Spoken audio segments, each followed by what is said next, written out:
오늘은 거룩한 주일입니다. 먼저 저희로 하여금 함께 모여 예배의 자리로 불러주시는 하나님께 감사드립니다. 오늘 주의 날, 거룩한 날에 하나님의 말씀 앞으로 나오시는 모든 분들에게 하나님의 은혜와 평강이 충만하기를 주님의 이름으로 축원합니다. 오늘 말씀이 속해 있는 요한계시록 11장은 그 앞장인 10장과 함께 6번째 나팔 재앙이 일어난 후에 그리고 7번째 나팔이 불기 전에 요한이 본 세상 종말에 대한 환상의 묵시입니다. 요한은 앞장인 10장에서 작은 책을 들고 서 있는 천사로부터 그 책을 받아 먹습니다. 그리고 천사로부터 많은 나라와 백성과 방언과 그리고 임금의 운명에 대해 다시 예언하라는 명령을 받습니다. 이 명령을 받은 후에 계시된 말씀이 11장 이후에 계시되어지는 세상 종말에 닥칠 환난, 특히 교회에 닥칠 환난에 대한 계시의 말씀입니다. 오늘 말씀 보시겠습니다.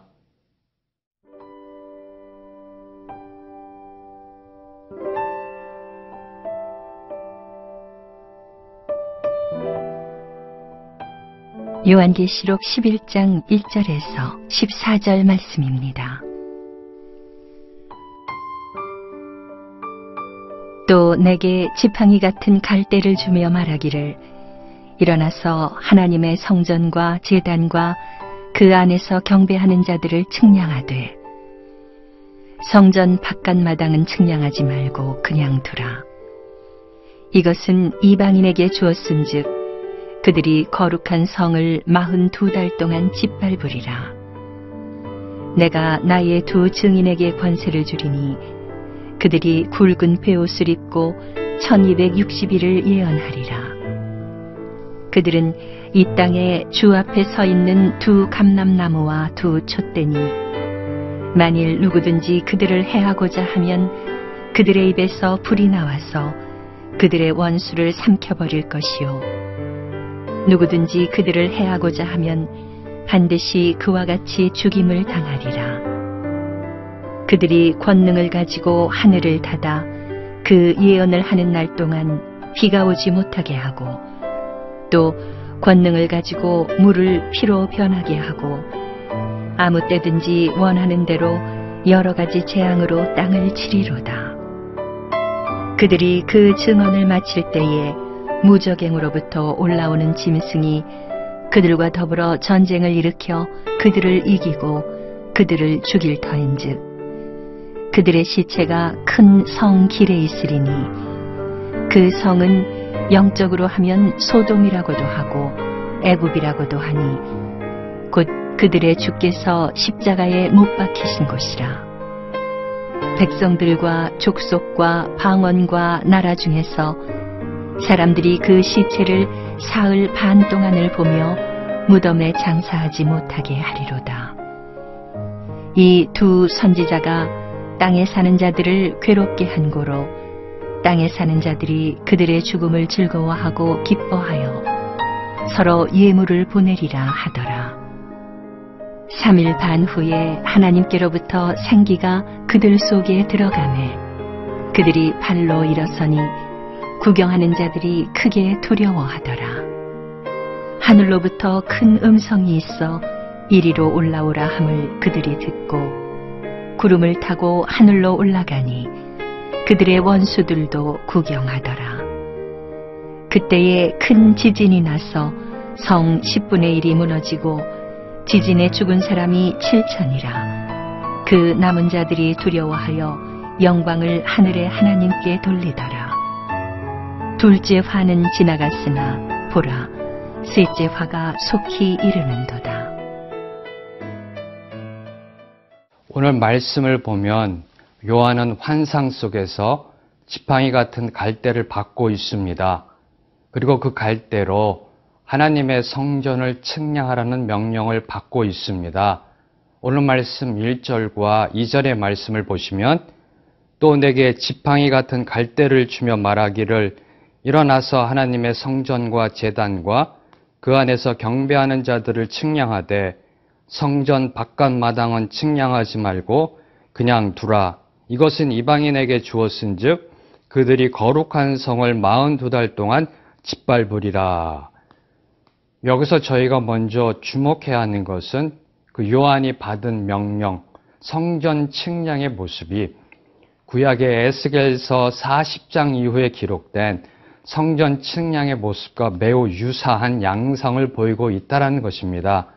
이것은 구약의 에스겔이나 신약의 요한에게 하나님께서 세상 종말에 대해 예언하실 때 하나님의 성전이 반드시 측량되어져야 한다는 것을 알려주고 있는 것입니다. 그럼 구체적으로 하나님께서는 무엇을 측량하라 하셨는지요? 오늘의 말씀을 보면 하나님의 성전과 그 안에 있는 제단과 그곳에서 경배하는 자들을 측량하라라고 말씀하고 계십니다. 오늘날로 말하면 바로 교회를 가리키고 있는 것입니다. 그럼 왜 하나님께서는 하나님의 성전을 측량하라고 말씀하셨을까요? 세상 종말 속에 하나님의 성전인 교회가 측량되어진다는 것은 무엇을 의미하고 있는 것일까요? 이 질문에 대해 저희는 두 가지를 묵상하려 합니다. 먼저 저희가 생각해야 하는 것은 그 측량한다라는 의미입니다. 예로부터 측량이라는 것은 어떠한 대상이나 토지, 사물에 대한 그 소유권을 확인하고 공포하는 행위를 말합니다. 하나님께서는 성전, 즉 교회를 측량하셨습니다. 즉 교회가 하나님께 속해 있으며 하나님께서 그 교회를 지키시겠다라는 약속의 선포이신 것입니다. 세상의 종말 속에 교회에 닥쳐올 그 어떤 핍박과 환난 속에서도 에베네셀의 하나님께서 그 능력의 지팡이로 교회를 지키시고 보호하시겠다라는 강한 의지의 주권적 약속의 선포인 것입니다. 저희가 잘 알고 있는 시편 23편을 보면 하나님은 저희에게 약속하셨습니다. 푸른 초장과 쉴만한 물터로 인도한다. 5절에 보면은 원수의 목전에서 내 잔이 넘치게 해주겠다. 그리고 시편 23편 6절에 보면은 너희가 영원히 여호와의 집에 거하겠다. 그러나 저희가 주목해야 하는 것은 바로 그곳, 하나님께서 축복 주시는 그곳으로 가는 여정 속에 어려움과 힘듦과 고난이 있다는 것입니다. 시편 23편 4절의 말씀을 보면 사망의 음침한 골짜기를 지난다라는 사실입니다. 저희들이 인생을 살아감 속에 믿음을 지킴 속에 핍박과 어려움과 고난이 있습니다. 그러나 사랑하는 성도 여러분, 두려워하지 마십시오. 담대하십시오. 사망의 음침한 골짜기를 지날지라도 해를 두려워하지 않는 것은 하나님께서 지팡이와 막대기로 저희들을 지키시고 보호하시고 안위하시기 때문입니다. 두 번째로 저희가 봐야 할 것은 2절에 보면은 하나님께서 성전 밖 마당을 구별해 측량하지 말고 그냥 두라라고 말씀하십니다. 그 측량하지 않는 성전 밖 마당은 예수님의 초림과 재림 사이에 그 종말을 나타내는 42달 동안 이방인에 의해 짓밟힘 당할 것이라고 말씀하셨습니다. 이것은 하나님께서 성전 안과 성전 밖을 분명하게 구별하셨음을 말씀하고 계신 겁니다. 하나님은 오늘 저와 여러분에게 질문하십니다. 너희는 지금 어디에 있느냐? 혹시 한 발은 성전 안에, 다른 발은 성전 밖에, 한 발은 세상에, 다른 발은 교회에 있지는 않으신지요? 하나님과 세상 사이에서 위험한 외줄타기에 고개를 하고 계시지는 않으신지요? 저와 여러분의 신앙의 현주소가 성전 안이 되기를 소망합니다. 사랑하는 성도 여러분, 혹시 여러분의 친지 가족 중에 아직 성전 밖에서 방황하거나 서성거리는 분들이 혹시 계시진 않은지요? 아직 때가 늦지 않았습니다. 오늘 그분들에게 그리스도의 복음을 들고 가 전도하시기를 축원합니다. 단지 입술로만의 전도가 아니라 하나님의 성전 안에 거하는 그 거룩한 자의 모습을 생활의 언어로 보여주면서 능력 있는 살아있는 그 복음을 전파하시는 저와 여러분이 되기를 주님의 이름으로 축복합니다.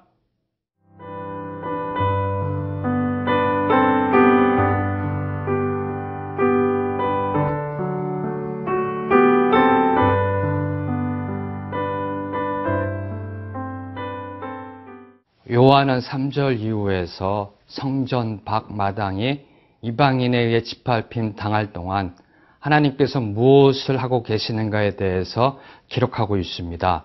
3절과 4절의 말씀을 보시면 내가 나의 두 증인에게 권세를 주리니 그들이 굵은 베옷을 입고 1260일을 예언하리라. 그들은 이 땅의 주 앞에 서 있는 두 감람나무와 두 촛대니. 하나님께서는 42달 동안 이것을 일수로 환산한 1260일 동안 두 증인을 세우셔서 하나님의 말씀의 예언의 사역을 맡기고 계십니다. 하나님께서는 이 세상 끝나는 그날까지도 세상을 향해 하나님의 말씀을 선포하게 하신 것입니다. 그럼 그 두 증인은 누구인지요? 오늘 요한은 두 감람나무와 두 촛대라 언급하고 있습니다. 스가랴서 4장에 보면은 두 감람나무는 기름 부음 받은 왕과 제사장을 의미합니다. 그리고 요한계시록 앞부분인 1장에 보면은 일곱 촛대는 일곱 교회를 가리키고 있습니다. 이것을 종합하면 두 감람나무와 두 촛대는 왕 같은 제사장인 교회를 가리키고 있는 것입니다. 성전 안에 거하는 교회, 바로 저와 여러분이 이 세상 끝까지 복음을 들고 나아가야 되는 바로 그 사명을 하나님께서 주신 것입니다. 오늘 본문 말씀 속에 특별히 저희가 주목하는 것은 그 하나님의 그 두 증인이 하나님으로부터 권세를 받았다라고 기록하고 있습니다. 그리고 그 권세를 받은 두 증인이 입고 있는 옷이 굵은 베옷이라고 오늘 말씀은 기록하고 있습니다. 만왕의 왕, 만주의 주, 온 우주 만물의 창조자, 통치자, 주권자이신 하나님의 권세를 받은 두 증인이 입고 있는 옷이 굵은 베옷.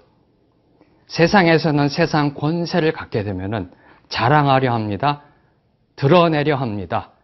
말하는 태도가 바뀝니다. 입고 있는 옷이 바뀝니다. 타고 다니는 차가 바뀝니다.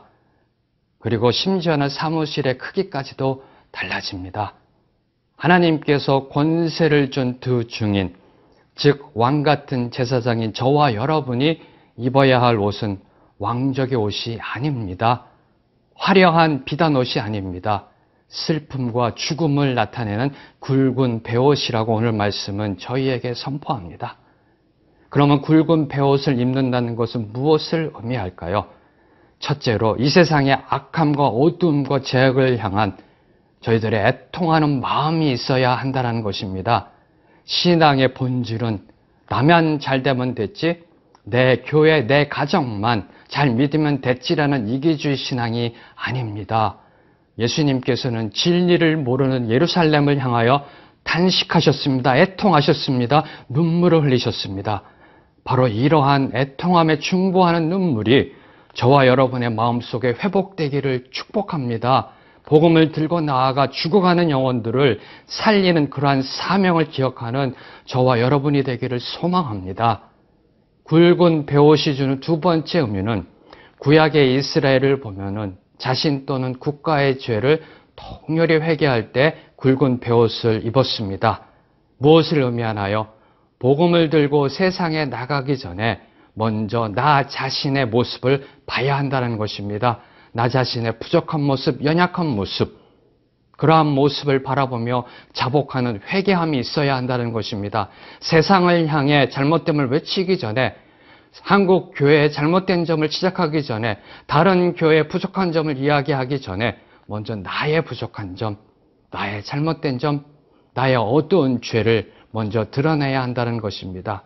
그리고 마지막으로 굵은 베옷을 입는다라는 것은 하나님의 두 증인으로서 하나님의 사역을 감당함 속에 죽음까지 각오하는 그 헌신의 결단이 있음을 알려주고 있습니다. 오늘 말씀 보면 예수님의 재림이 가까우면 가까울수록 영적 전쟁이 더 치열해집니다. 그리고 하나님의 두 증인은 생명을 바쳐 그 사역을 감당합니다. 저희가 오늘 바라봐야 할 말씀은 바로 그 두 증인이 죽은 곳이 예수님께서 죽으신 곳이라 말합니다. 무엇을 의미하나요? 두 증인은 예수님을 따르는 삶을 살았다는 것을 이야기합니다. 그래서 그들은 예수님처럼 부활하여 승천한 것입니다. 사랑하는 성도 여러분, 여러분은 지금 어떤 신앙의 옷을 입고 계시는지요? 혹시 하나님의 권세를 받기는 원하시면서 굵은 베옷 입기를 주저하고 계시지는 않으신지요? 굵은 베옷을 사모하십시오. 입으십시오. 그것이 축복입니다. 그 굵은 베옷 입음 속에 하나님의 생기가 충만합니다. 그 하나님의 생기로 저희들은 영생을 누리게 되는 것입니다. 사랑하는 성도 여러분, 다시 한번 강조합니다. 기억하십시오. 하나님께서는 아무에게나 굵은 베옷을 주지 않으신다라는 사실을. 기도하시겠습니다. 하나님 감사합니다. 오늘의 말씀을 통하여 저희들이 다시 한번 하나님의 그 측량의 보호하심 속에 있는 그 축복을 받음에 감사합니다. 저에게 맡기신 사명, 세상 끝나는 그날까지 복음을 두고 나아가는 그 증인의 삶을 살 수 있는 지혜와 능력을 허락하여 주시옵소서. 저희들의 신앙의 옷이 굵은 베옷이 되기를 소망합니다. 예수님의 이름으로 기도드렸습니다. 아멘.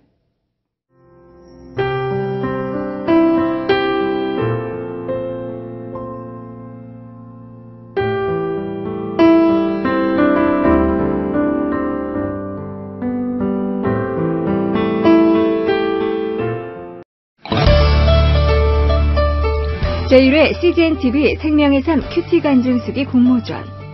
큐티로 삶이 변화된 이야기, 치유와 회복, 기쁨과 감동, 가족 공동체가 살아난 이야기 등을 자유롭게 작성해 CGNTV로 보내주세요.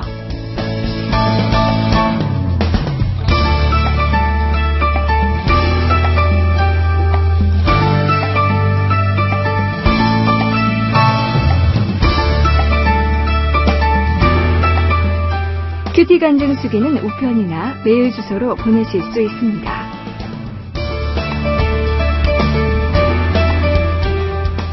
보내주신 작품은 CGNTV 프로그램으로 귀하게 사용될 예정입니다. 당선되신 분들께는 소정의 상품들이 준비되어 있습니다. 하나님의 말씀을 사모하는 분들의 많은 관심과 참여 바랍니다.